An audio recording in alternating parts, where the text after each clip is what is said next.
Assalamualaikum warahmatullahi wabarakatuh. Alhamdulillah alladzi bi ni'matihi tatimmu salihah. Segala puji bagi Allah Jalla Jalaluh yang karena nikmatnya kebaikan-kebaikan menjadi sempurna. Yang karena rahmatnya niat-niat baik hamba dapat terlaksana. Kita berdoa memohon kepada Allah agar senantiasa dibantu, ditolong dalam beribadah kepada Allah. Karena tidak sedikit di masa yang sulit, orang itu terkadang berburuk sangka kepada Allah Azza wa Jalla. Memandang ibadah, ketaatan yang selama ini dikerjakan seakan-akan tidak ada hasilnya. Padahal yang Allah berikan kepada kita jauh lebih banyak daripada apa yang Allah ambil dari kita. Dan sejatinya semua itu milik Allah. Kalau Allah mau ambil semuanya, itu miliknya. Dan itu haknya. Allahumma salli wa sallim ala sayyidina Muhammadin wa ala alihi wa ashabihi ajma'in. Ya Allah, semoga salawat dan salam senantiasa Engkau curahkan untuk hamba kekasih-Mu, untuk baginda Nabi kita Muhammad alaihi salatu wassalam, untuk keluarga beliau, untuk istri-istri beliau, untuk putra-putri beliau, dan untuk seluruh sahabat Nabi. Semoga Allah meridai kita bersama mereka. Amma ba'd. Jamaah rahimakumullah. Ya, ternyata COVID-19 belum selesai. Sebagian manusia sudah bereforia dengan sedikitnya jumlah yang terpapar, sehingga mereka lupa dengan aturan. Mereka lupa bahwa Allah Azza wa Jal dapat memberikan petaka yang lebih besar dari apa yang telah terjadi. Maka seharusnya selain mengikuti protokol kesehatan, Muslim itu memperbaiki ketaatan dia kepada Allah Azza wa Jal. Lebih-lebih dia banyak-banyak berdoa. Karena yang bisa mengangkat petaka yang ada, yang bisa mengusir corona, yang bisa memperbaiki kondisi ekonomi, hanya Allah semata. Kalau engkau percaya, Allah hanya tinggal berkata, kun. Allah tinggal berkata, jadilah. Maka jadi apa yang Allah inginkan.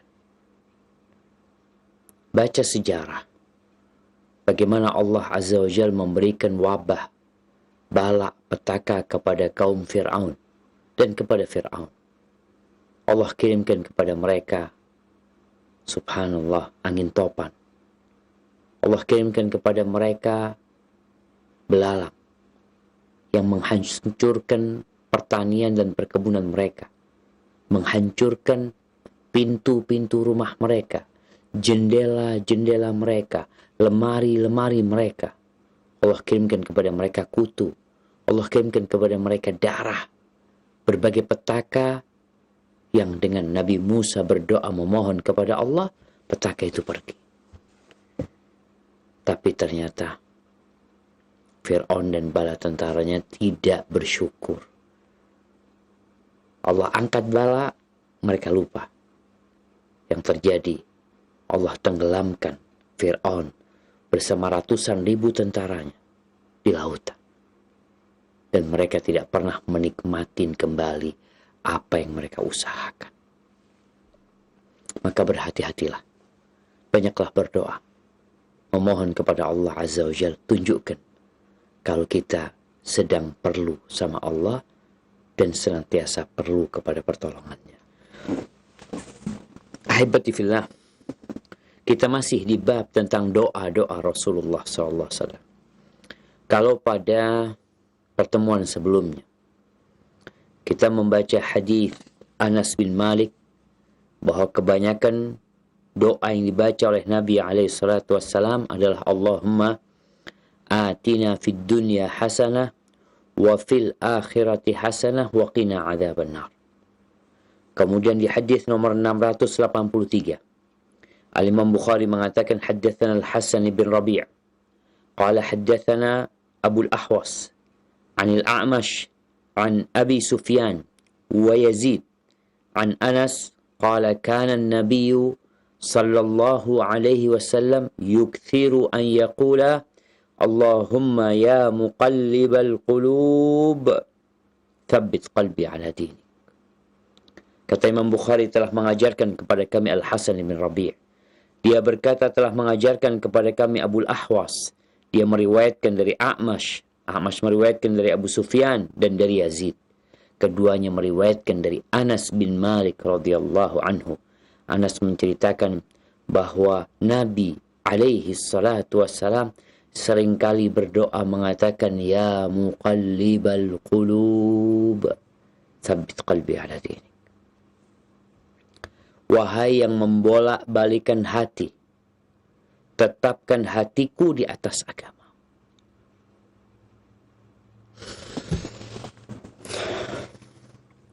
Ahibati fillah, pemirsa Roja TV dan pendengar radio Roja dimanapun antum berada. Kenapa kok Nabi sering membaca doa ini? Sampai ada yang bertanya kepada Nabi SAW, Atakhafu alaina ya Rasulullah? Apakah engkau takut dengan kondisi kita? Qala na'am, iya. Hati yang merupakan sumber untuk segala kebaikan itu berada di antara jemari-jemari Allah.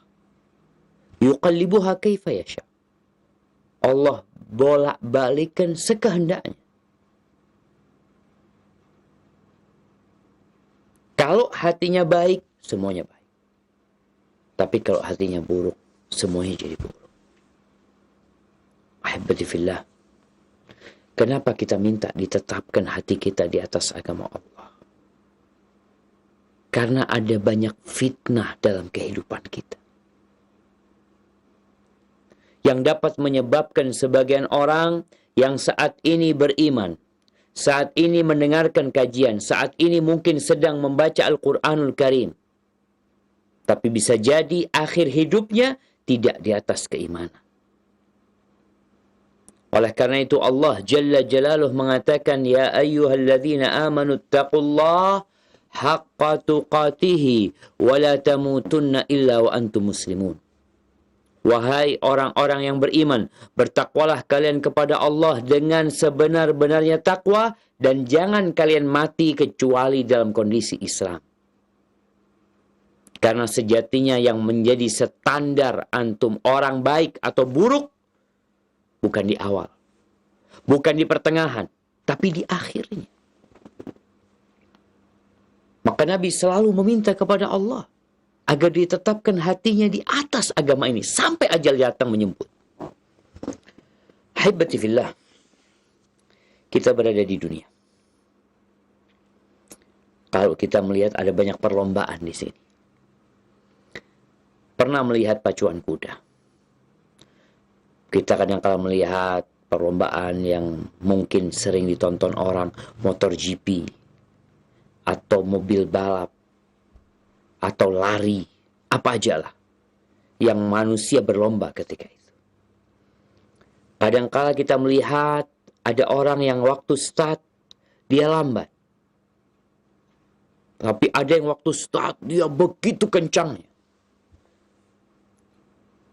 Apakah start itu menjadi standar dia menang? Tidak. Nanti di tengah-tengah ternyata dia dapat mendahului. Apakah tatkala dia dapat mendahului kemudian dikatakan menang? Tidak. Terus siapa yang menang? Yang sampai finish duluan. ukuran kemenangan itu sampai finish duluan. Nggak peduli engkau waktu start ketinggalan. Nggak peduli engkau waktu di tengah-tengah tabrakan, engkau terjatuh, engkau kecelakaan. Yang penting kau sampai finish duluan.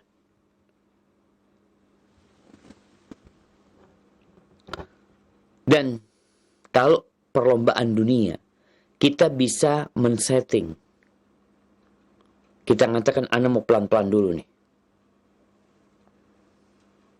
Nanti kalau sudah tikungan pertama, anak akan mendahului di sana. Tapi kalau perlombaan akhirat kita, nggak bisa disetting. Kok nggak bisa, Ustaz? Karena finish kita ini beda-beda. Bisa jadi finish kita malam ini. Bisa jadi besok pagi finish kita. Kita nggak tahu, jemaah. Makanya kalau bicara minta ditetapkan hati kita di atas agama Allah Subhanahu wa taala. Karena kita nggak tahu kapan akan berakhir. Bagaimana Rasul sallallahu alaihi wasallam menceritakan, "Innar rajula la ya'malu bi amali ahli jannah." Ada orang yang beramal dengan amalan penghuni surga, sehingga tidak tersisa antara dia dengan surga kecuali dhira', satu hasta. Fayasbiqu alaihi alkitab, fayamalu bi amali ahli nar fayadkhuluha. Tinggal dikit lagi, tinggal satu hasta masuk surga. Tapi ketika itu, dia beramal dengan amalan penghuni neraka, mati di atas amalan itu dan dia masuk neraka. Dan ada yang beramal dengan amalan penghuni neraka. Antara dia dengan neraka tinggal satu hasta. Kemudian datang catatan dia. Dia beramal dengan amalan penghuni surga, mati dalam kondisi itu dan dia masuk surga. Itu yang menjadi ukuran. Oh gitu Ustaz ya. Kalau gitu, nanti ana akan beramal dengan amalan penghuni surga. Dan ana akan masuk surga. Subhanallah. Kita tuh nggak tahu kapan antum akan mati. Berapa banyak orang yang sholat isya nggak pernah sholat subuh. Mati. Tidak sedikit orang yang keluar dari rumahnya dalam kondisi segar bugar, ternyata pulang dalam kondisi sudah di kamar mayat, harus dijemput di rumah sakit. Tabrakan mati. Jadi hadis tadi memotivasi kita seharusnya. Engkau yang berbuat dosa segera tobat. Mungkin kau besok mati. Dan engkau yang beramal soleh istiqomah terus. Jangan ada bisikan-bisikan yang mengatakan kepadamu, tenang kau hari ini beramal dengan amalan penghuni neraka, besok pagi tobat. Dan ternyata engkau tidak pernah melihat fajar menyingsing. Kau mati.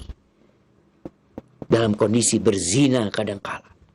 Tetap istiqomah, minta sama Allah. Ini Nabi SAW minta sama Allah.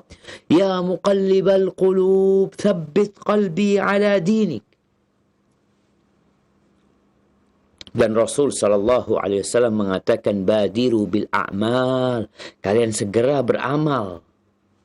Kalau bicara bagaimana supaya hati kita tetap di atas agama Allah, mau nggak mau kita harus beramal. Membiasakan diri kita untuk istiqamah.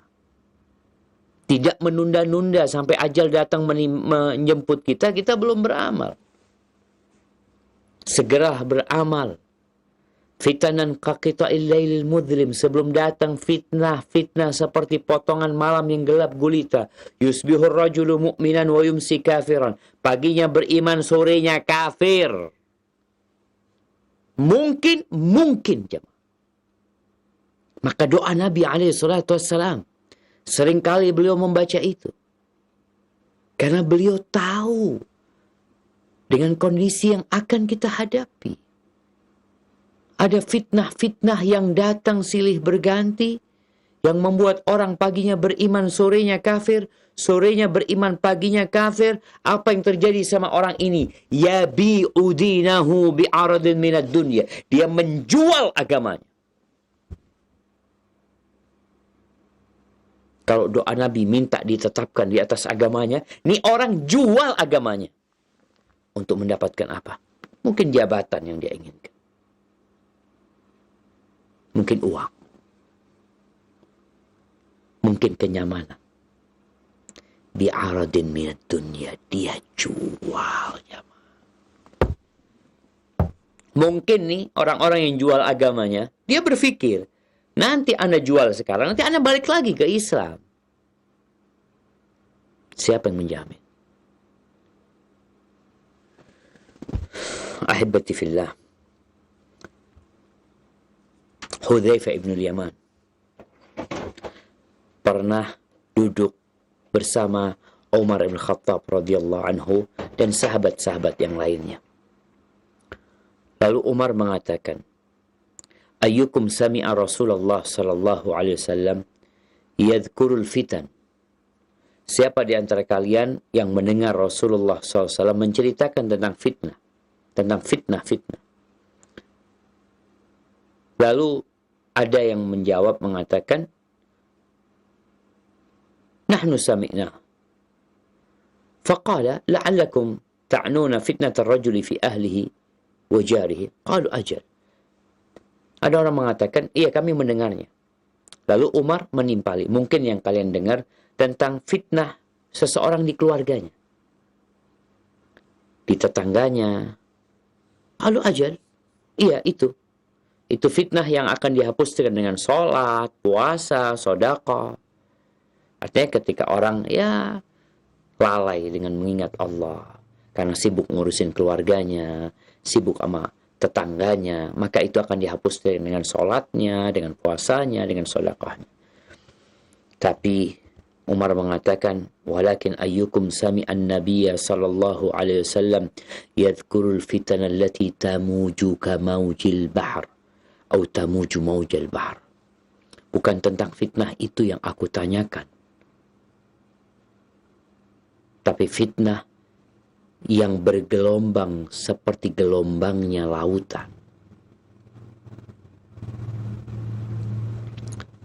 Qala Hudzaifah fa askatal qaum. Ketika Umar mengatakan itu, orang-orang pada diam.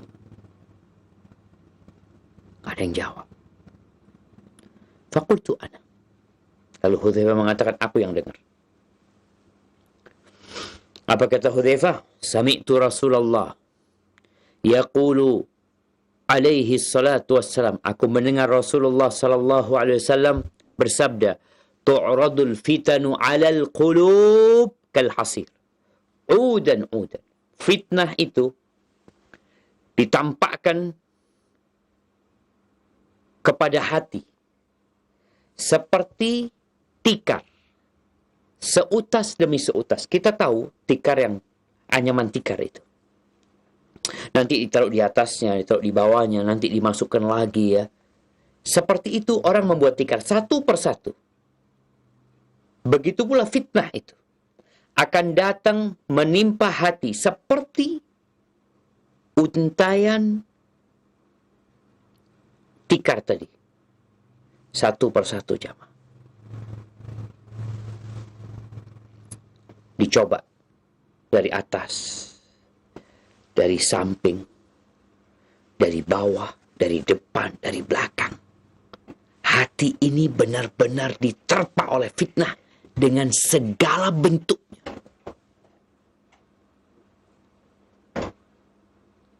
Nggak main-main. Dan seakan-akan kita telah berada di fitnah yang disebutkan oleh Hudzaifah bin al-Yaman. Hati kita difitnah dari segala arah. Lalu dikatakan, fa ayyu qalbin ushribaha nukita fihi nuqta sauda. Hati mana yang menerima fitnah ini, maka akan dapat noktah hitam. Difitnah dengan harta diterima, kedudukan diterima, wanita diterima, urusan dagang ini itu diterima, dikasih perintah Allah ditinggalkan, larangannya dilanggar ya. Kita berada di tempat yang penuh dengan fitnah dan hati kita, tempat segala kebaikan ini sedang difitnah dengan berbagai bentuknya.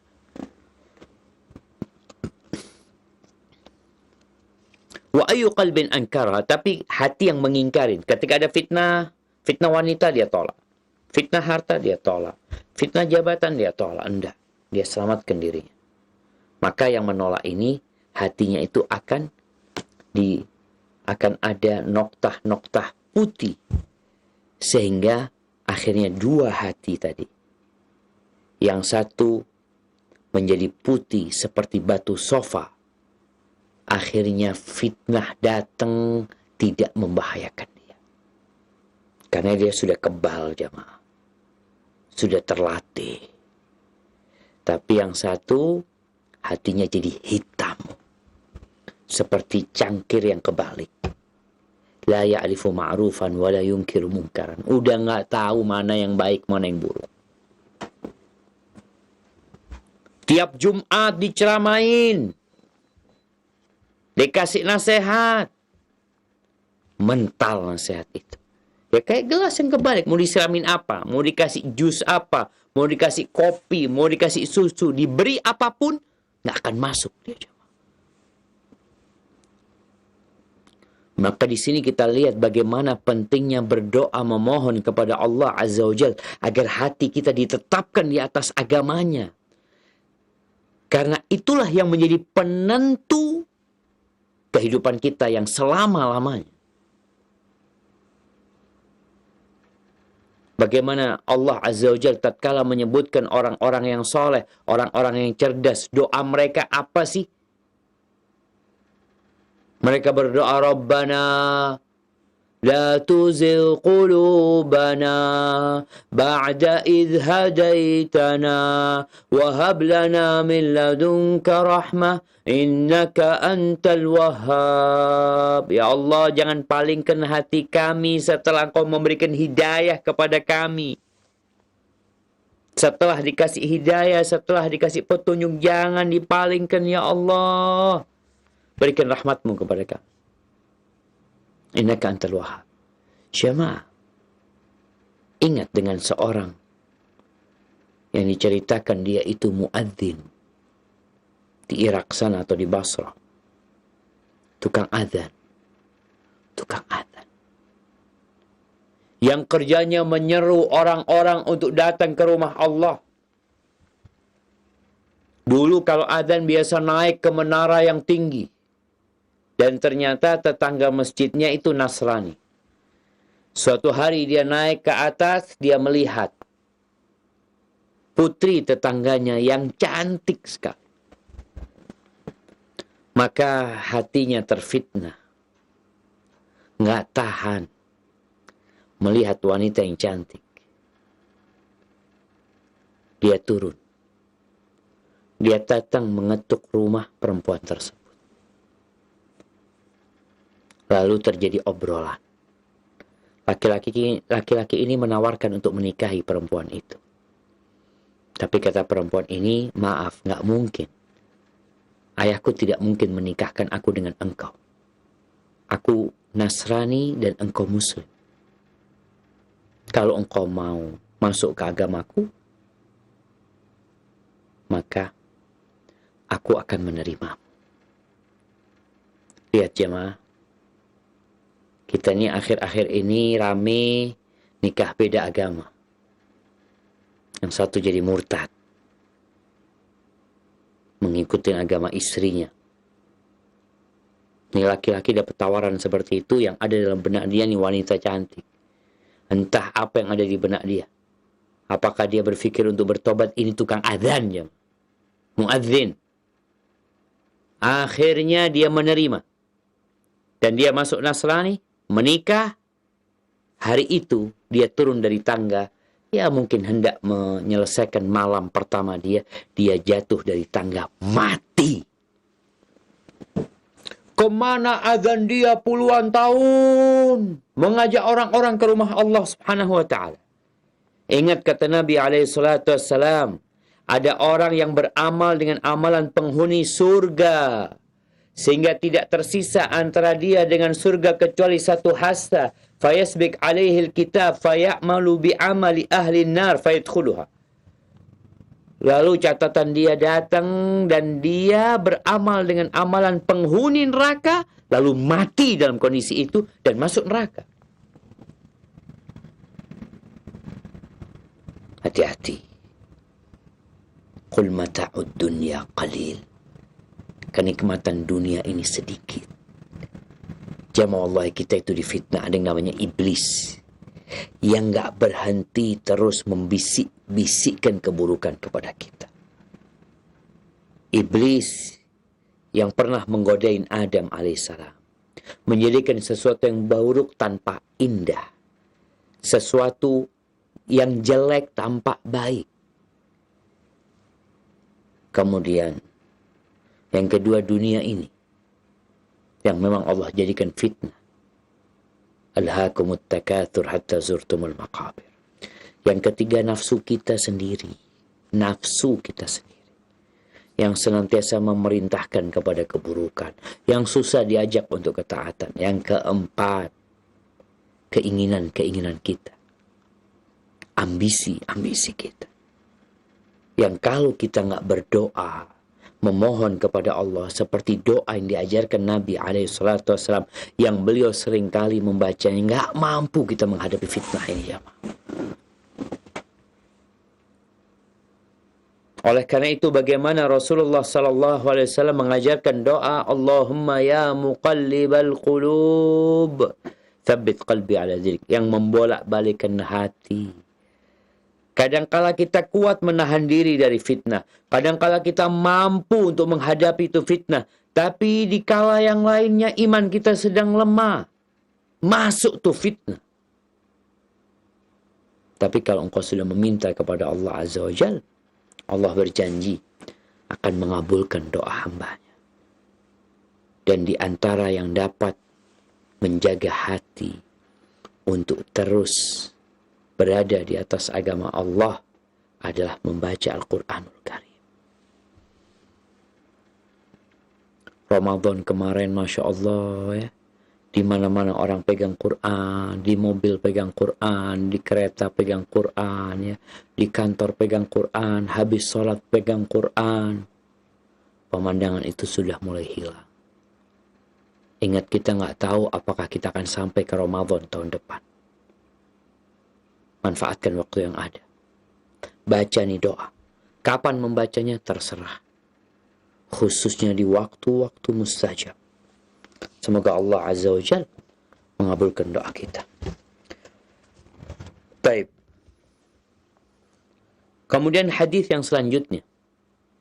Hadis nomor 684. Imam Bukhari mengatakan, haddatsana Adam qala haddatsana Syu'bah قال حدثنا رجل من أسلم يقال له مجزأ قال سمعت عبد الله بن أبي أوفى عن النبي صلى الله عليه وسلم أنه كان يدعو اللهم لك الحمد ملء السماوات وملء الأرض وملء ما شئت من شيء بعد اللهم طهرني بالبرد والثلج والماء البارد اللهم طهرني من الذنوب ونقني كما ينقى الثوب الأبيض من الدنس. Barakallahu fikum. Taib. Di sini jamaah, Al-Imam Bukhari mengatakan telah mengajarkan kepada kami Adam. Dia berkata telah mengajarkan kepada kami Syu'bah. Dia berkata telah mengajarkan kepada kami salah seorang lelaki dari Bani Aslam yang namanya Majza'ah. Dia berkata, aku mendengar Abdullah bin Abi Aufa meriwayatkan dari Nabi SAW bahwa Nabi berdoa, Allahumma lakal hamdu, ya Allah bagimu segala pujian, mil'as samawati wal ard, sepenuh langit dan sepenuh bumi. Pujian untuk Allah SWT. Tidak ada satu atom di muka bumi ini kecuali di sana ada pujian buat Allah Azza wa Jalla. Sepenuh langit ini pujian buat Allah, sepenuh bumi, wa mil'a ma syi'ta min syai'in ba'd, dan sepenuh apa yang kau kehendaki setelah itu. Allahumma tahhirni, ya Allah sucikan aku, bil barad wal thalji wal ma'il barid, sucikan aku dengan bola-bola es dan dengan salju dan dengan air yang dingin. Allahumma tahhirni minadz dzunub, ya Allah sucikan aku dari dosa dan bersihkan aku sebagaimana baju putih dibersihkan dari kotorannya. Ahibati fillah, mungkin hadis ini sudah pernah kita baca berkaitan bagaimana Nabi SAW meminta agar dibersihkan diri kita dari dosa-dosa. Kenapa dengan air dingin? Bukan dengan air panas. Yang biasanya air panas itu lebih mudah membersihkan kotoran. Dengan air dingin. Karena dosa itu membuat panas hati. Maka air dingin inilah yang akan membersihkannya. Membuat dia jadi sejuk. Membuat dia jadi patuh dan taat kepada Allah SWT. Kemudian kita lihat bagaimana meminta kepada Allah supaya dibersihkan dari dosa-dosa. Disucikan. Karena dosa itu membuat ada nokta hitam di dalam hati. Yang lama-kelamaan tatkala tidak dibersihkan, yang akan terjadi hati ini bisa tertutup dan bisa terbalik. Sehingga susah untuk dikasih tahu. Maka antum kadang-kala melihat ya, orang kok bisa bejat banget ya. Ada yang bunuh anaknya, ada yang bunuh istrinya, ada yang bunuh orang tuanya, ada yang na'udzubillah berzina, memperkosa anaknya sendiri. Kok bisa dia melakukan ini? Udah kebalik katanya. Awal mulanya satu nokta. Ada satu nokta hitam di hati. Itu awal mulanya. Kemudian jadi 2. Jadi 3. Fitnah itu seperti tadi untayan tikar ya. Yang satu persatu dimasukkan kanan bawah sehingga dia menjadi tertutup. Untuk melihat tikar. Awalnya adalah dari batang-batang yang dirajut. Begitulah hati tatkala tidak dibersihkan.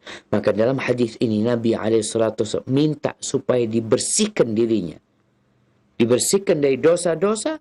Sebagaimana baju yang putih itu dibersihkan dari noda. Taib.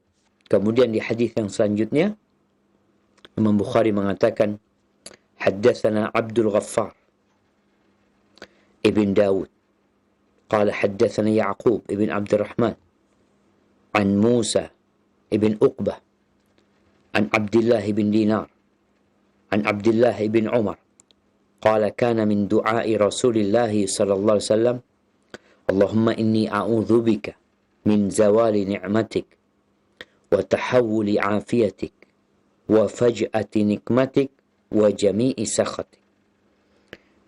Imam Bukhari mengatakan telah mengajarkan kepada kami Abdul Ghaffar bin Dawud. Dia berkata telah mengajarkan kepada kami Ya'qub bin Abdurrahman dari Musa bin Uqbah, dari Abdullah bin Dinar, dari Abdullah bin Umar bin Khattab. Dia menyebutkan doa yang biasa dibaca Nabi SAW. Allahumma inni a'udzubika min zawali ni'matik wa tahawuli afiatik wa faj'ati nikmatik wa jami'i sakhatik. Ya Allah, aku berlindung dari hilangnya nikmat. Hilangnya nikmat. Mungkin sebagian orang berpikir hilangnya nikmat itu sakit. Ya, termasuk hilangnya nikmat. Kehilangan motor, bangkrut, kebakaran, COVID-19 yang terjadi, itu termasuk hilangnya nikmat. Tapi ketahuilah bahwa nikmat itu ada 2. Ada nikmat agama, ada nikmat dunia. Kehilangan nikmat agama itu jauh lebih besar daripada kehilangan nikmat dunia. Kata Nabi SAW tentang orang yang ketinggalan sholat asar. orang tuh ketinggalan sholat asar, itu seperti orang yang kehilangan keluarga dan hartanya. Cuma kita tidak merasa kehilangan apa-apa. Kehilangan nikmat itu tatkala antum yang biasa membaca Al-Quranul Karim 1 juz, kemudian antum tidak membaca. Itu kehilangan nikmat. Tapi kita tidak menghitungnya nikmat. Antum bisa bayangin, 100 ayat itu lebih baik daripada 100 ekor onta. 100 ayat, 100 ekor onta. Kalau satu onta itu harganya 30 juta, 100 ayat itu lebih baik daripada 3.000 ekor. 3.000. Antum kira-kira kok kehilangan 1 ekor sapi, mati sapinya. 2 ekor sapi, 4 ekor sapi, atau 10 ekor sapi. Anda rasa mungkin antum akan sedih berhari-hari kehilangan nikmat tersebut. Tapi kehilangan 100 ayat yang biasa engkau baca, biasa aja. Bahkan seakan-akan itu bukan nikmat. Ingat jemaah, bagaimana tatkala ada sebuah kisah Israiliyat tentang Nabi Sulaiman. Ketika Nabi Sulaiman sedang berjalan bersama bala tentaranya, burung-burung yang menaungi mereka dari atas, bak, awan, kemudian pasukan dari bangsa jin, dari bangsa manusia. Lalu ada seorang pendeta dari kalangan Bani Israel, ahli ibadah nih jemaah, abid dia, ahli ibadah dari kalangan Bani Israel. Ketika melihat bagaimana kerajaan dan kekuasaan Nabi Sulaiman, dia mengatakan, engkau benar-benar telah diberikan kerajaan yang besar sekali, yang menakjubkan oleh Allah Azza wa Jalla. Apa kata Nabi Sulaiman? Mengingatkan orang ini dan mengingatkan bala tentaranya. Dia mengatakan, la tasbihatun wahidatun khairun min mulki Sulaiman. Sesungguhnya tasbih satu kali, ucapan subhanallah sekali, itu lebih baik dari kerajaan anaknya Daud. Kerajaan Sulaiman. Kenapa? Fa inna mulka ibn Daud yazul. Karena sejatinya kerajaan anaknya Daud, kerajaan Nabi Sulaiman akan hilang. Dan satu tasbih itu akan kekal dan abadi. Dan sahih jemaah. Mana kerajaan Nabi Sulaiman? Mana istana Nabi Sulaiman? Mana kekayaan, harta yang dimiliki? Nggak ada. Tapi satu tasbih akan tetap ada dalam catatan kebaikan. Maka kalau bicara di sini berlindung dari hilangnya nikmat Allah Azza wa Jal, ingat, nikmat itu bisa nikmat agama. Kita kehilangan nikmat. Kehilangan sholat duha. Kehilangan sholat malam. Kehilangan duduk di majelis ilmu. Hilang tuh nikmat. Dan juga nikmat dunia yang bermanfaat. Karena ada nikmat dunia yang gak manfaat. Malah membuat kita jadi jauh dari Allah Subhanahu wa ta'ala. Dan hilangnya nikmat ini jamaah, penyebabnya karena kita tidak bersyukur kepada Allah SWT. Maka hendaklah bersyukur, karena syukur itu menjaga nikmat yang Allah berikan. Artinya kita meminta kepada Allah, ya aku berlindung dari hilangnya nikmatmu. Ya tentunya salah satu caranya adalah dengan mensyukuri nikmat yang Allah berikan. Menjaganya. Kalau itu berupa harta, bagaimana kita salurkan ke tempat-tempat ketaatan. Itu yang pertama. Yang kedua, wa tahawuli afiatik. Dan aku berlindung kepadamu dari berubahnya afiyah, keselamatan yang kau berikan. Afiyah ini adalah keselamatan dunia dan akhirat. Bagaimana berubahnya afiyah yang Allah berikan? Ya, kita jadi nggak selamat. Yang awalnya kita merasa ya dikasih kesehatan, tahu-tahu pergi kesehatan tersebut. Keamanan yang Allah berikan tahu-tahu berubah menjadi ketakutan. Dan mungkin kita sekarang, dunia jamaah, benar-benar mendapatkan cobaan yang besar. Di mana kemarin mereka mempersiapkan diri untuk acara ini, untuk acara itu. Hilang. Yang mau berangkat haji nggak berangkat. Bayangkan tuh jemaah. 200.000 jemaah haji Indonesia nggak berangkat. 3 juta jemaah haji dari berbagai penjuru dunia bahkan lebih nggak berangkat. Apa yang terjadi ini? Itulah keselamatan yang berubah. Jangan merasa aman ketika Allah memberikan kepadamu kenyamanan, keamanan, kedamaian. Itu bisa berubah kapan Allah menghendaki. Maka salah satu cara adalah berlindung kepada Allah Azza wa Jalla. Memohon kepada Allah Azza wa Jalla. Karena semua urusan itu jadi baik kalau Allah berikan afiah kepada kita.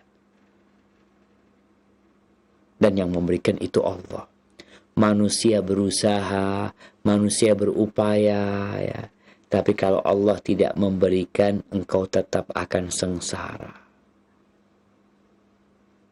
Maka baca doa ini khususnya di hari-hari pandemi seperti ini. Di hari-hari teman-teman di Jakarta PSBB. Di hari-hari semua kebingungan, para menteri bingung, presiden bingung, bupati bingung, gubernur bingung. Apa yang harus dikerjakan?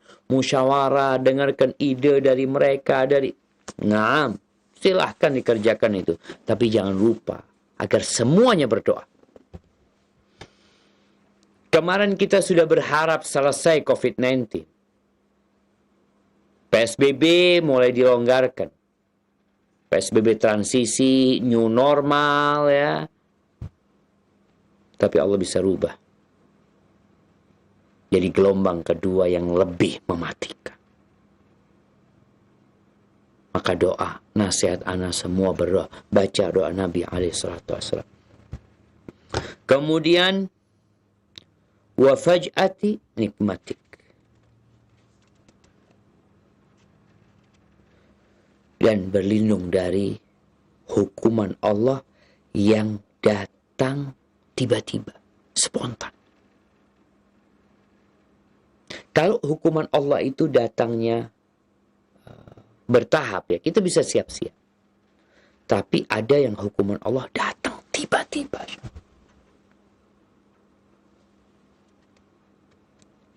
Dan kalau datang tiba-tiba itu, ya biasanya mengantarkan kepada kematian.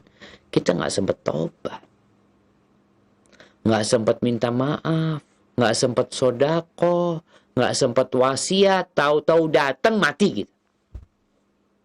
Oleh karena itu Rasul Shallallahu Alaihi Wasallam ketika beliau ditanya tentang orang yang mati mendadak itu gimana tuh?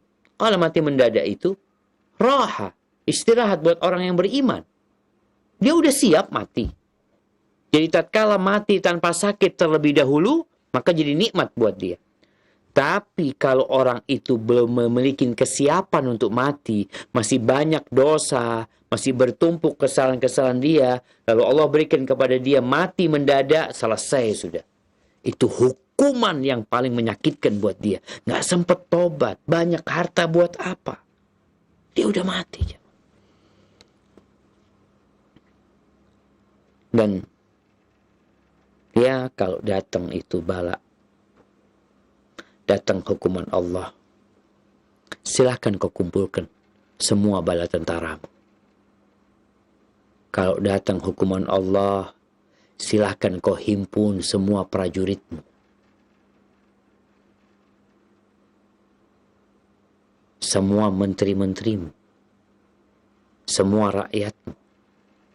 Nggak ada yang bisa untuk menolak bala yang Allah turunkan. Siapa yang bisa? Hanya Allah Azza wa Jalla.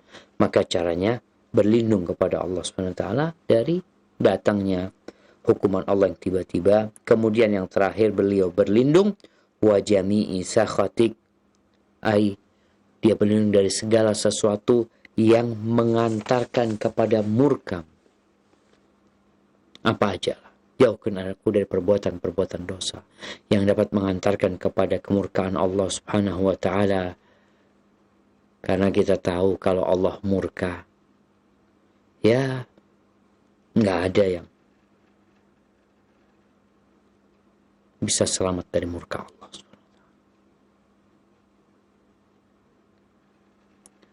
Kemana kaum Thamud? Kemana kaum Ad? Alam tara kaifa fa'ala rabbuka bi'ad إرم ذات العماد التي لم يخلق مثلها في البلاد. Apa engkau nggak ngelihat apa yang Allah perbuat kepada kaum Ad yang memiliki perumahan dengan 1000 tiang? Wah, orang-orang itu jemaah. Jangan ditanya tentang peradaban mereka, tentang bangunan mereka, tentang tubuh mereka. Wa Thamud alladzina jabu sakhra bil wad. Engkau nggak ngelihat apa yang Allah perbuat kepada kaumnya Nabi Saleh, kaum Thamud, yang mereka mengukir gunung-gunung sebagai tempat tinggal buat mereka. Wa Fir'aun dzil autad, Fir'aun yang memiliki bala tentara yang begitu banyaknya, yang melampaui batasan mereka, membuat kerusakan. Apa yang terjadi? Fasabba alaihim rabbuka sawta adab. Di sini murka Allah SWT. Allah timpakan kepada mereka pecut azab. Ada yang bisa lari? Ada yang bisa kabur? Gak ada. Caranya, ya doa. Minta sama Allah Subhanahu wa ta'ala. Taib. Kemudian di hadis yang selanjutnya, babud du'a indal ghaith wal matar. Bab tentang doa ketika turun hujan. Nah, ketika turun hujan. Kita mungkin di sebagian tempat jamaah hujannya udah berhenti. Tapi di tempat lainnya masih ada hujan. Wa subhanallah, sebagian hujannya menenggelamkan kampung-kampung dan negeri-negeri. Apa doa ketika turun hujan? Agar hujan itu jadi nikmat dan tidak menjadi azab. Di sini Imam Bukhari mengatakan haddatsana Khalad bin Yahya qala haddatsana Sufyan anil Miqdam ibn Shuraih bin Hani an abihi an Aisyah radhiyallahu anha qalat kana Rasulullah sallallahu alaihi wasallam idza ra'a nashi'an fi ufuqis sama' taraka 'amalahu wa in kana fi salatin thumma aqbala 'alayhi fa in kashafahu Allah hamidallah wa in matarat qala Allahumma sayyiban nafi'an. Ini Imam Bukhari mengatakan telah mengajarkan kepada kami Khalad dari Yahya. Dia berkata telah mengajarkan kepada kami Sufyan dari Miqdam bin Shuraih bin Hani dari ayahnya dari Aisyah. Dia menceritakan Nabi SAW kalau melihat awan yang tebal yang datang jemaah, beliau itu kalau melihat itu meninggalkan pekerjaan. Kalau beliau sedang sholat, maka beliau fokus kepada sholat. Ini menunjukkan ada kekhawatiran beliau Ada riwayat lain ya, yang menyebutkan Nabi SAW wajahnya berubah ketika melihat awan gelap. Apalagi kalau bersama angin. Aisyah mengatakan, ya Rasulullah, orang-orang tuh kalau melihat awan senang. Kenapa engkau kok kayaknya khawatir?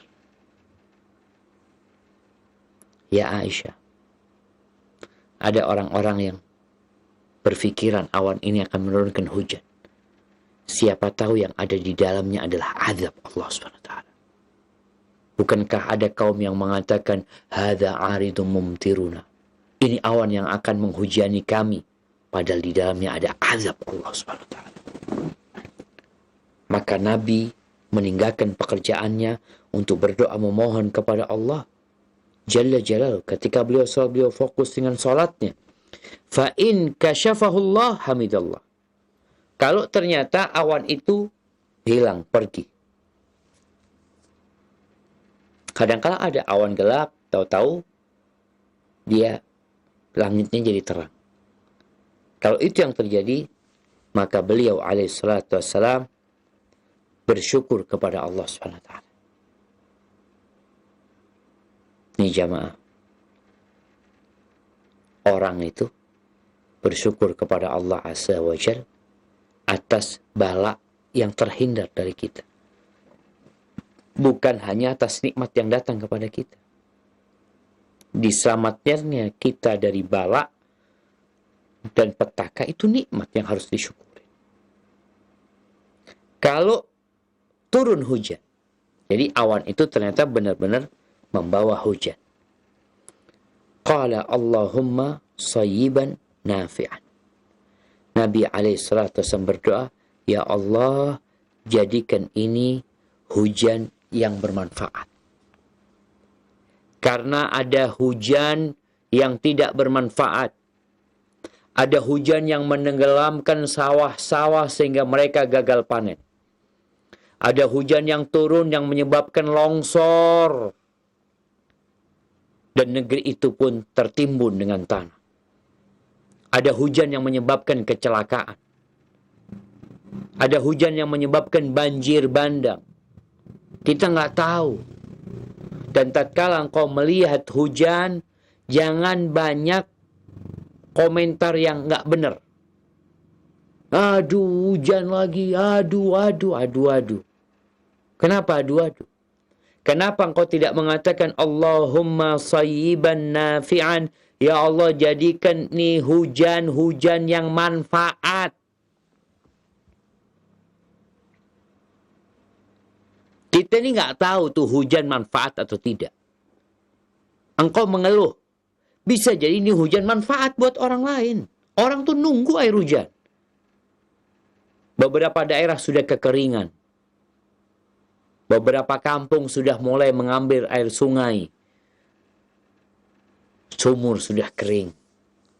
Maka tatkala turun hujan, mungkin engkau berpikir bajumu baru disetrika, mobilmu baru dimandikan, motormu juga seperti itu, atau jarak tempuh antara engkau dengan tempat kerjamu atau engkau pulang kerja masih jauh, sehingga tatkala turun hujan engkau mulai ada perasaan-perasaan yang tidak nyaman, gerundel ini itu.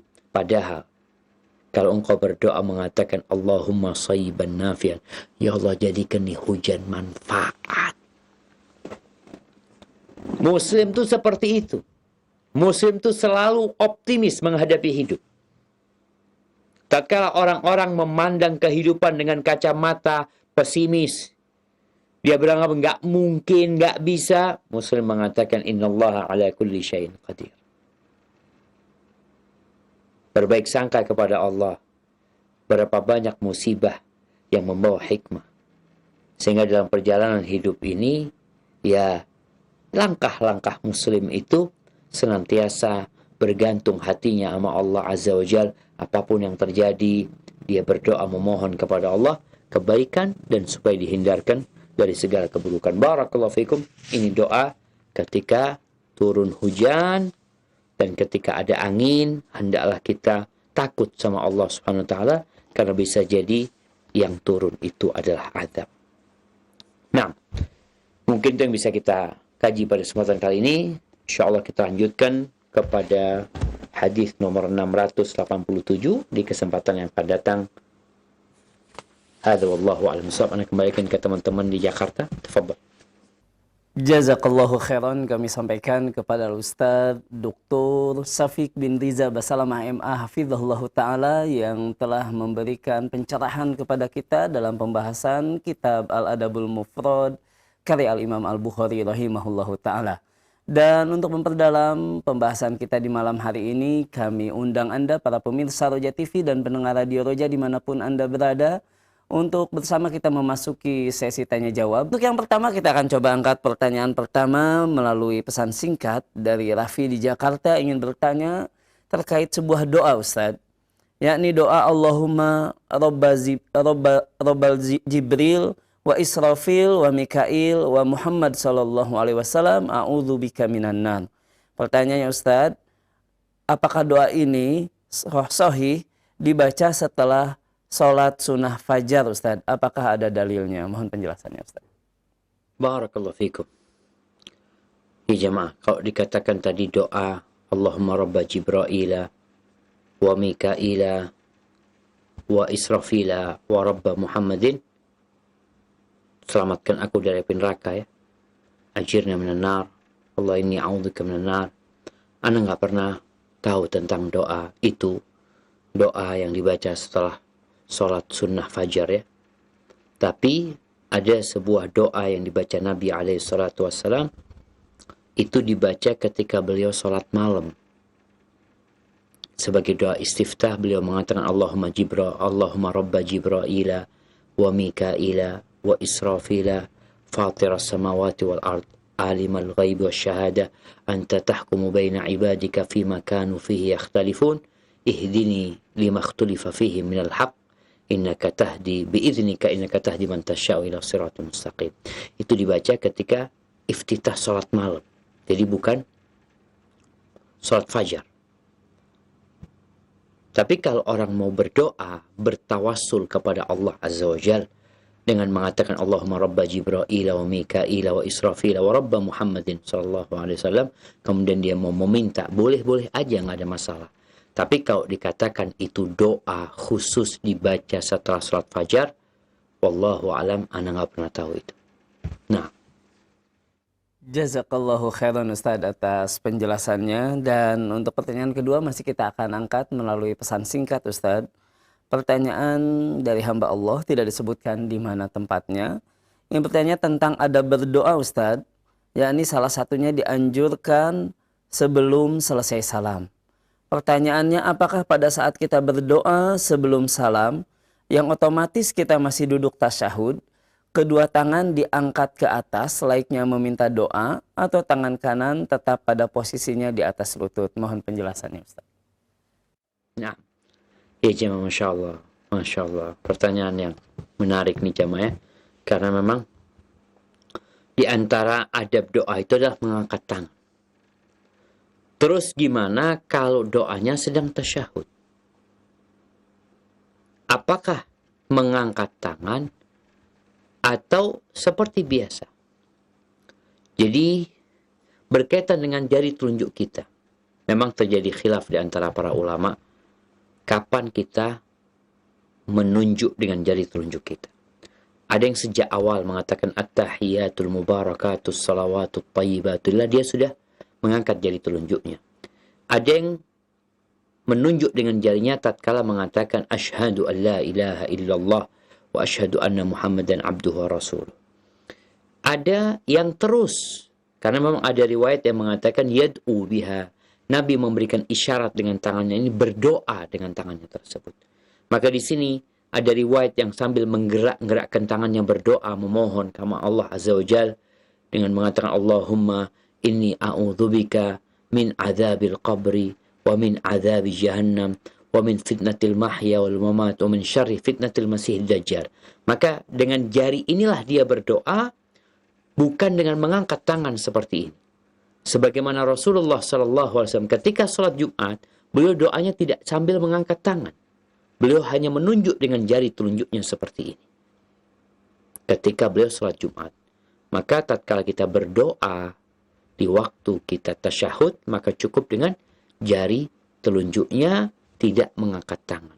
Karena memang Rasul sallallahu alaihi wasallam seperti itu mengajarkan kepada kita. Hadza wallahu a'lam bissawab.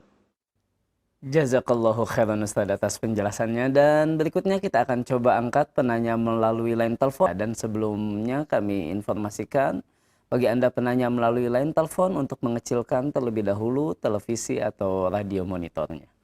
Baik. Assalamualaikum. Waalaikumsalam warahmatullahi wabarakatuh. Dari siapa, di mana Ibu? Dari Siriana di Situbondo. Baik, silahkan Ibu. Ini Ustadz tentang doa untuk orang yang meninggal dunia. Apakah ini masuk dalam doa ini orang mengerjakan sholat atau tidak mengerjakan sholat? Kamafirli wal muslimina wal muslimat wal mu'minina wal mu'minat. Itu untuk orang yang meninggal dunia, Ustadz. Itu bagaimana? Apa untuk orang yang khusus saja, Ustadz? Untuk orang yang khusus mengerjakan amal soleh. Baik. Syukran atas penjelasannya. Jazakallahu khairan. Assalamualaikum warahmatullahi wabarakatuh. Waalaikumsalam warahmatullahi wabarakatuh. Tafadhol Ustaz. Naam jamaah. Ya. Di antara sebuah kemuliaan yang dapat diraih oleh setiap muslim adalah mendoakan saudara-saudaranya yang beriman. Dengan setiap orang mukmin yang dia doakan, dia akan dapat kebaikan. Kalau ternyata dia mendoakan Allahumma ighfir lil mu'minina wal mu'minat wal muslimina wal muslimat al ahya minhum wal amwat. Dia berdoa, ya Allah ampuni buat orang-orang yang beriman, laki-laki atau wanita. Orang-orang yang muslim, laki-laki atau wanita, yang hidup dan yang mati. Kita akan mendapatkan kebaikan dengan sejumlah orang yang kita doakan. Apakah dalam doa itu kita memasukkan segala mukmin? Iya. Kita doakan semuanya agar diampuni. Baik yang taat atau yang tidak taat. Kalau yang taat, kita mendoakan dia agar dengan diampuninya dosa-dosa dia semakin istiqamah dalam agama ini. Adapun kalau ternyata ada muslim-muslim yang nggak taat, harapannya dengan didoakan dia jadi taat. Karena salah satu bentuk ampunan yang Allah berikan kepada hamba yang tidak taat, hamba yang melakukan kemaksiatan, dengan diampuni, itu ditunjukkan kepada dia jalan-jalan kebaikan. Sehingga bentuk ampunan yang Allah berikan kepada hambanya, bisa jadi dia benci dengan kemaksiatan yang dia lakukan. Yang awalnya nggak sholat, yang awalnya maksiat, dengan kita doakan supaya diampuni orang itu, tahu-tahu dia benci dengan kemaksiatan yang dia kerjakan, kemudian dia jadi taat. Jadi berkaitan dengan doa, ya kita doakan semuanya. Yang taat kita doakan tambah ketaatannya, yang belum taat kita doakan semoga dia ya kembali kepada Allah SWT. Terus gimana Ustaz? Kan di situ ada yang hidup sama yang mati. Kalau yang mati udah selesai, ya kita doakan semoga mereka diampuni oleh Allah SWT. Yang udah mati, yang mungkin punya banyak dosa, semoga Allah Azza wa Jalla mengampuni dosa-dosanya. Sebagaimana kita tahu jemaah, ketika mendoakan jenazah ya, yang mungkin jenazah itu ya bukan orang soleh, tapi kita doakan Allahumma ighfir lahu warhamhu wa'afihi wa'fu anhu wa akrim nuzulahu. Kita kata Allahumma in kana muhsinan fazid fi ihsani. Ya Allah, kalau dia orang baik, tambahkan kebaikan dia. Wa in kana musian fatajawaz an sayyi'atihi. Kalau ternyata dia itu banyak dosanya, maafkan dosa-dosa dia ya Allah. Engkau tidak perlu mengadab dia. Subhanallah. Hadza wallahu a'lam bissawab. Jazakallahu khairan Ustaz atas penjelasannya. Dan untuk berikutnya masih kita akan coba angkat penanya melalui line telepon. Kami persilahkan. Assalamualaikum. Waalaikumsalam warahmatullahi wabarakatuh. Dari siapa, di mana Bapak? Pak Eko Bengkulu. Silakan Pak Eko. Pak Eko Bengkulu. Iya, silakan. Ustaz, saya numpang tanya dikit. Bolehkah Sayyidul Istighfar itu untuk doa sujud? Baik, itu saja Pak Eko. Nah, Baik. itu aja Ustaz. Terima kasih. Assalamualaikum. Waalaikumsalam warahmatullahi wabarakatuh. Baik, kami ulangi sedikit. pertanyaan dari Pak Eko di Bengkulu mengenai doa Sayyidul Istighfar, bolehkah dibaca ketika sujud? Tafadhol Ustaz. Barakallahu fikum. Naam jamaah. Berkaitan dengan doa. Ketika sujud, yang dilarang itu adalah membaca Al-Quranul Karim. Itu yang dilarang. Tatkala kita dalam sujud kita berdoa dengan Al-Quranul Karim, tidak dengan niat membaca Al-Quran, boleh. Kita baca Rabbana atina fid dunya hasanah, boleh. Apalagi doa-doa yang lainnya. Jadi tatkala Pak Eko tadi yang bertanya, ketika sujud, dia membaca doa Sayyidul Istighfar, Allahumma anta rabbi, la ilaha illa anta khalaqtani wa ana abduka. Silahkan dibaca doa tersebut. Nggak ada masalah. Karena Nabi SAW menyuruh kita untuk memperbanyak doa ketika sujud. Doa apa saja terserah. Beliau tidak memberikan doa-doa tertentu. Karena memang manusia memiliki banyak permohonan, banyak keinginan. Namun yang jelas, Rasulullah SAW telah mengajarkan kepada kita doa-doa yang ringkas tapi memiliki makna yang luas. Sehingga kalau orang mau membaca doa Sayyidul Istighfar ketika sujud atau di akhir tasyahud, itu termasuk yang diperbolehkan. Hadza wallahu a'lam bissawab. Jazakallahu khairan Ustaz atas penjelasannya, dan untuk berikutnya kita kembali akan angkat pertanyaan melalui pesan singkat. Baik, pertanyaan berikutnya dari hamba Allah di Tanawolio di Bau-Bau di Buton. Pertanyaannya Ustaz, ana sering melihat dan mendengar bila terjadi hujan beserta badai dilafalkan kalimat azan. Pertanyaannya, bagaimana dengan hal ini? Apa ada dasarnya? Mohon petunjuknya Pak Ustadz. Barakallahu fikum. Wallahu a'lam bissawab. Nggak tahu ana, tapi Rasul sallallahu alaihi wasallam ketika beliau mendengar suara petir yang menggelegar, suara halilintar, Rasulullah SAW diam. Kalau lagi ngobrol, beliau diam. Beliau mengatakan, Subhanalladzi yusabbihu ar-ra'du bihamdihi wal malaikatu min khifati. Lalu beliau mengatakan, ini benar-benar ancaman yang dahsyat buat penduduk bumi. Jadi kalau dikatakan tadi mengumandangkan azan, wallahu a'lam bishawab, ana nggak tahu. Jazakallahu khairan Ustaz atas penjelasannya, dan untuk berikutnya kita akan coba angkat penanya melalui line telepon kembali. Kami persilahkan. Iya. Halo, Assalamualaikum warahmatullahi wabarakatuh. Waalaikumsalam warahmatullahi wabarakatuh. Dari siapa, di mana Ibu? Dari Ibu Nur di Artiris.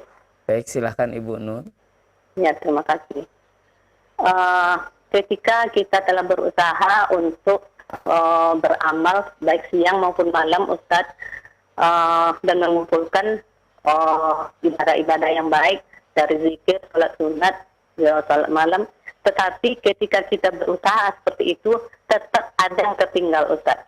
Kalau dapat salat duha, mungkin zikir yang tertinggal. Kalau dapat zikir, mungkin salat malam cuma dapat 2 rakaat atau cuman witir aja. Bagaimana supaya kita memang dapat utuh untuk beramal itu sepenuhnya yang diperintahkan oleh Nabi? Bagaimana nasihatnya Ustaz? Terima kasih. Assalamualaikum warahmatullahi wabarakatuh. Waalaikumsalam warahmatullahi wabarakatuh. Tafadhol Ustaz. Nah, barakallahu fikum. Iya jemaah, dalam beribadah kepada Allah Azza wa Jal, kita tahu manusia memiliki keterbatasan. Sehingga Rasulullah SAW menyuruh kita untuk mengamalkan sesuatu yang bisa kita istiqamah. Jangan memberatkan diri kita. Sebaik-baiknya amalan adalah yang berkesinambungan walaupun sedikit. Dan memang kalau tadi dikatakan kadangkala kita banyak zikirnya, akhirnya sholatnya kurang ya. Banyak baca Qur'annya, akhirnya zikirnya kurang. maka hendaklah kita mengatur bagaimana kita bisa beribadah dengan segala ibadah ya sedikit-sedikit. Tapi semua dikerjakan. Di mana kita tahu Al-Imam Ahmad bin Hanbal rahimahullahu ta'ala, imamu ahli sunnah wal jamaah, tidak pernah beliau meriwayatkan sebuah hadis melainkan beliau berusaha untuk mengamalkan. Jadi kita berusaha untuk mengamalkan tadi amalan-amalan Nabi SAW. Kalau tidak mungkin semuanya, maka kita perlu mengatur. Namun jangan sampai kita itu ya berlebih-lebihan mengamalkan sesuatu, akhirnya yang lainnya kita tidak mengerjakannya. Karena sebaik-baiknya amalan itu adalah yang berkesinambungan walaupun itu sedikit. Jadi berkesinambungan terus-terusan. Dan insya Allah kalau kita mengatur waktu, kita bisa mengamalkan semuanya. Di antara salafus soleh itu, ada yang kalau dikatakan kepada dia, engkau nanti malam mati. Engkau nanti malam mati. Orang ini tidak akan mampu menambah amalan dia sedikit pun.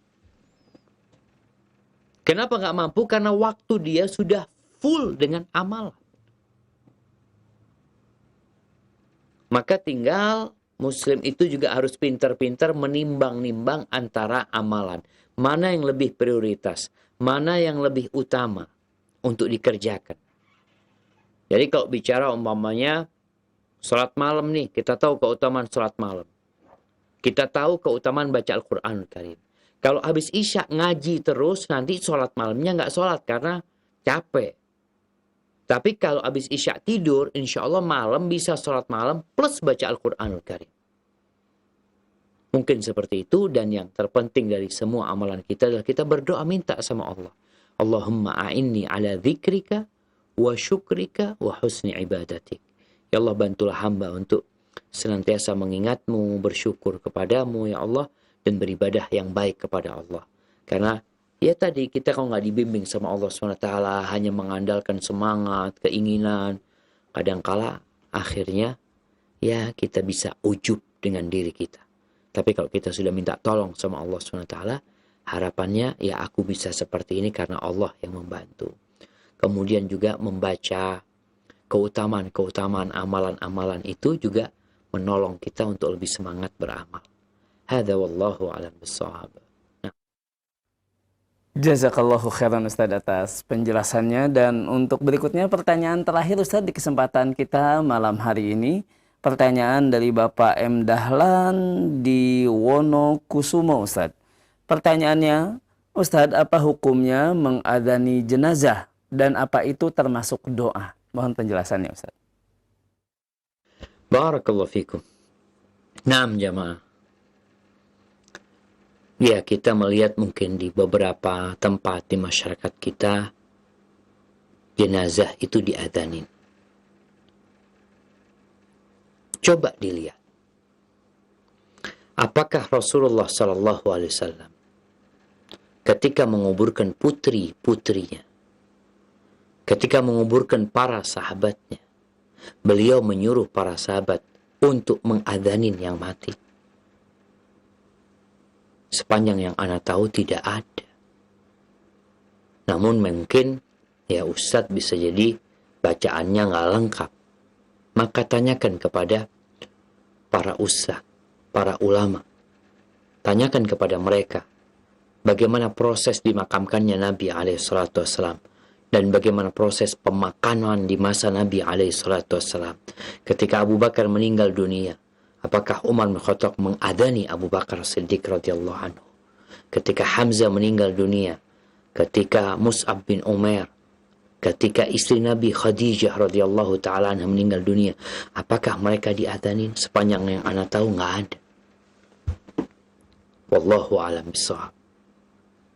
Adapun adzan buat yang lahir, memang ada hadis yang diperselisihkan, tapi untuk yang meninggal dunia ana belum pernah tahu jamaah. Maka hendaklah kita tatkala beragama ya mengikuti yang sudah ada. Yang sudah ada gimana? Yang sudah dipraktekkan sama Rasul Sallallahu Alaihi Wasallam. Kalau bicara apakah itu doa, kita tahu adzan ini bukan doa. mungkin bisa bermakna doa, maksudnya mengajak. Doa itu diantaranya menyeru mengajak. Kalau dikatakan doa, itu doa orang agar sholat. Agar mereka ingat sama Allah SWT. Jadi bukan doa, artinya permohonan kepada Allah Subhanahu wa taala. Karena kita lihat isinya Allahu Akbar, Allahu Akbar. Ajakan orang hayya 'alas shalah, hayya 'alal falah. Seperti itu. Hadza wallahu a'lam bishawab. Itu yang bisa Ana sampaikan pada kesempatan kali ini. Kurang lebihnya mohon maaf. Ana kembalikan ke teman-teman di Roja Pusat. Jazakumullah khair.